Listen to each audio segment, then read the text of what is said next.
on Dana, a 40-year-old stepmother. A year ago, I would have laughed off how my life would unravel, convinced chaos belonged in other people's stories, not mine.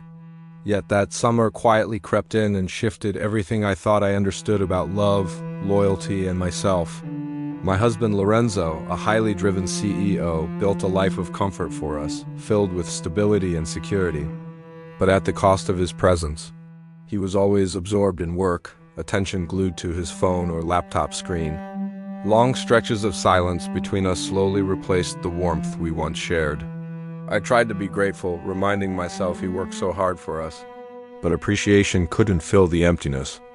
Late hours, I lay alone, listening to his footsteps disappearing into his office and the relentless tapping of his keyboard, a sound that began to feel like a wall between us, rather than a sign of dedication.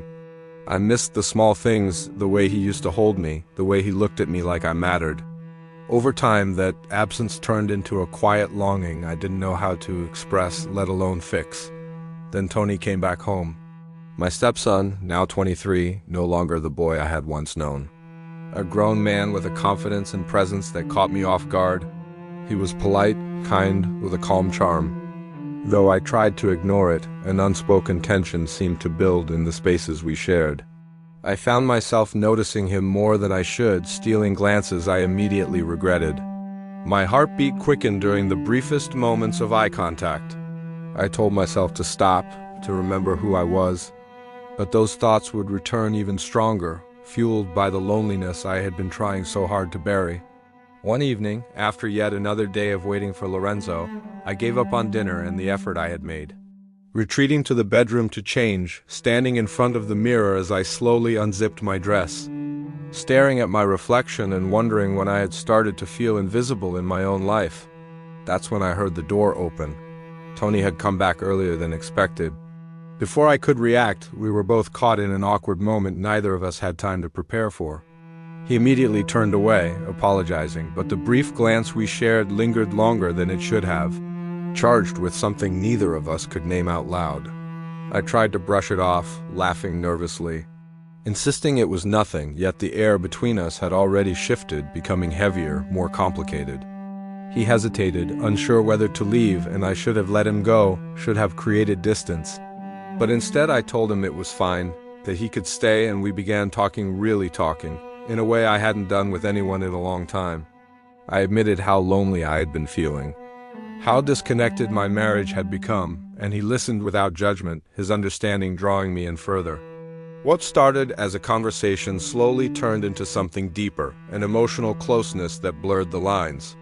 In that fragile moment, driven by a mix of vulnerability and longing, I let myself cross a boundary.